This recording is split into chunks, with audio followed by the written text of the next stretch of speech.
Boa noite, o meu nome é Gabriel e o nosso grupo vai apresentar um pouco sobre a doença myxobola celebratis.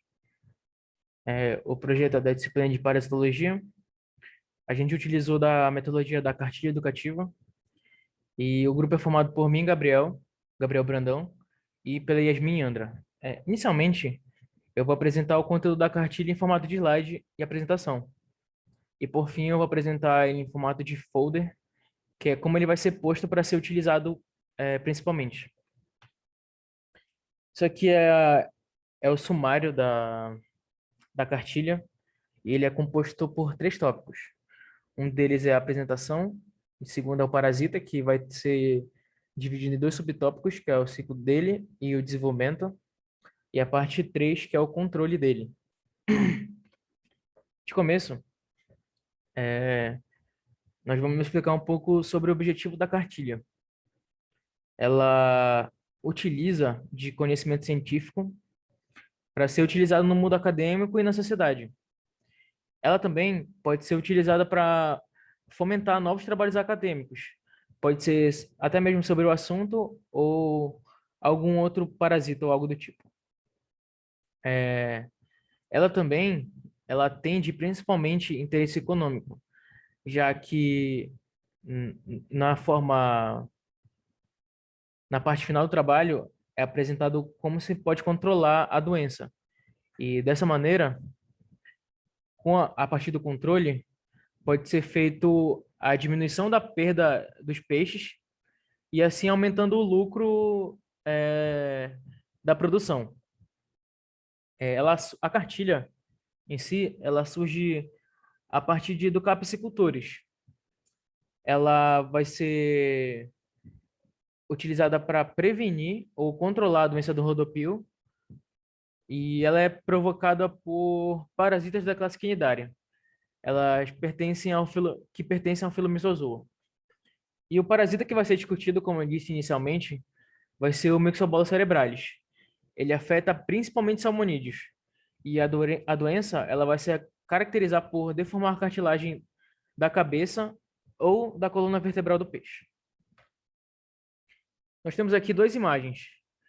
A imagem um, como está identificado na legenda, é a doença localizada na cabeça do peixe. É visível a presença de esporos na, na região da cabeça, como já havia dito. E vai ser dito posteriormente que o surgimento de esporos é como a doença já está em um período infectante e assim proliferando em toda a escala de produção de, por exemplo, uma aquicultura. Na imagem 2, a doença se localiza próximo à cauda do peixe. É, é visível que as duas afetaram de forma diferente. A primeira, ela desenvolveu esporos na região da cabeça. Já na imagem 2, ela deformou a cartilagem do peixe. E basicamente é isso a diferença entre as duas imagens. Porém, ela é ocasionada pelo mesmo parasita. Agora, explicando um pouco sobre o parasita, ele se caracteriza por possuir esporos arredondados. O seu ciclo de vida vai ter obrigatoriamente dois hospedeiros. O primeiro vai ser o vertebrado e o segundo um hospedeiro invertebrado. A infecção ela vai acontecer a partir da liberação de esporos na água por rompimento via urina do hospedeiro vertebrado. E já no segundo, que seria o hospedeiro invertebrado, o parasita ele vai ser excretado através das fezes ou pelos poros da parede corporal do hospedeiro. Ou seja, o parasita ele vai se localizar na parede corporal do peixe. E a partir dessa segunda fase é aí que o parasita vai se tornar infectante. Aqui no subtópico 2.1, que é o ciclo do parasita, eu vou explicar um pouco sobre o que está na imagem. Na, é visível que a imagem tem numerações de 1 até 14. E nelas são divididos em blocos. O primeiro bloco ele é composto pelo número 1 e pelo número 2.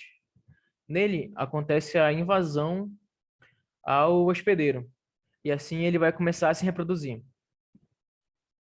Na esquizogonia, ele é o processo de reprodução do parasita que vai levar a terceira parte dessa imagem, que vai ser composta do número 5 até o número 10.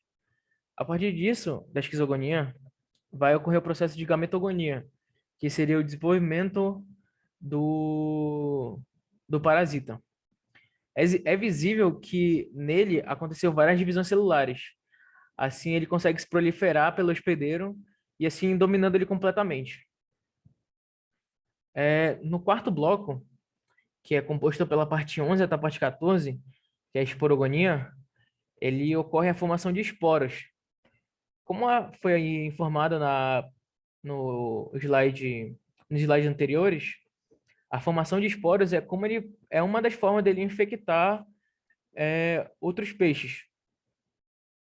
A partir disso, se localizando na parte corporal do peixe, assim podendo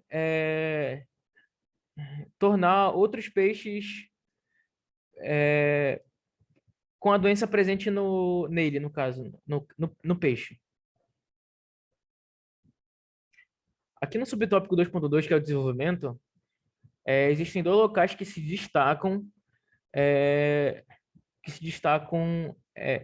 o desenvolvimento deles.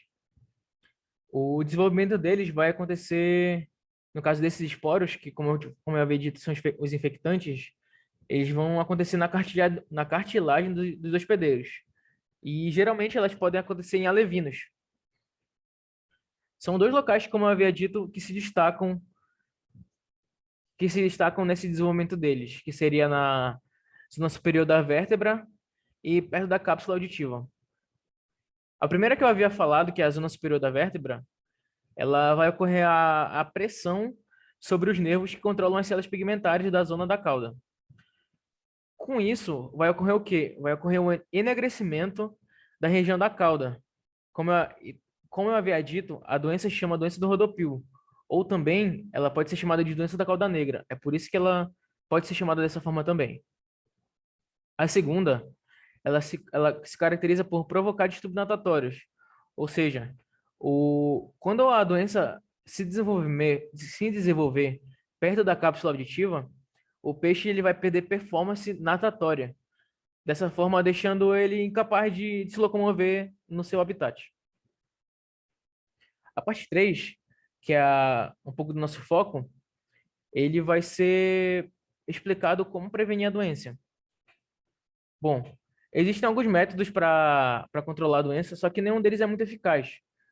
Mas o que mais se utiliza são métodos profiláticos. O que a gente sugere é a utilização da quarentena. E muitos peixes infectados pela doença, eles ficam assintomáticos, porém com possibilidade de infectar outros organismos a partir da excreção das fezes. Ai, cara. Velho. Desculpa, professora, mas o meu celular, ele acabou ficando sem bateria. Eu espero que a senhora entenda. É que eu tentei gravar esse vídeo tantas vezes e parece que eu tô indo bem. Eu espero que a senhora entenda e corte pelo menos o tempo desse vídeo, por favor. Voltando aqui,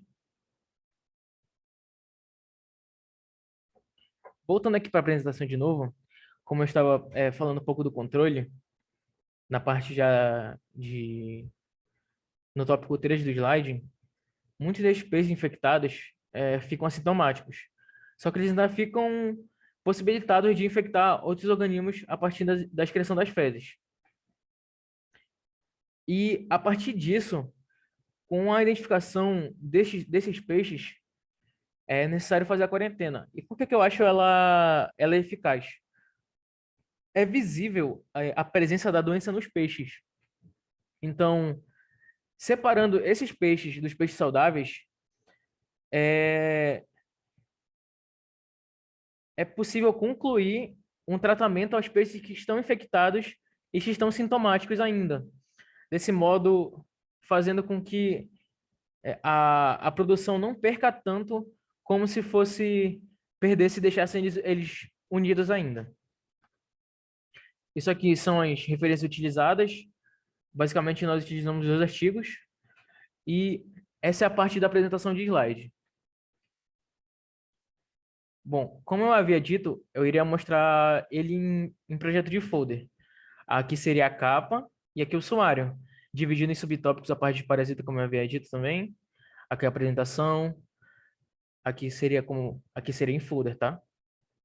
Aqui a explicação de cada passo da imagem, de cada passo do parasita. No caso, 1.2 seria invasão hospedeiro, o 3.4 seria a esquizogonia, que é o processo de reprodução para dar origem aos agentes, 5.10 gametogonia, que seria o processo de evolução dele, esporogonia, que é o processo de formação de esporos para ele se tornar infectante. Aqui a parte de desenvolvimento, caracterizando o parasita ainda. No folder com a última página, antes das referências, seria a parte de controle, que seria em foco, e uma imagem do parasita. Uma delas é possível ver que duas dessas fotos são já eles em formato de esporos, que é quando eles se tornam infectantes e perigosos. E basicamente o trabalho é esse. Lembrando, o trabalho foi realizado por mim, Gabriel Brandão, e pela Yasmin Andra. Nós somos da turma de engenharia de pesca do terceiro semestre da UFRA. Espero que esteja tudo bem com a apresentação. Espero que a senhora tenha compreendido a proposta do vídeo. E é isso. Muito obrigado e boa noite.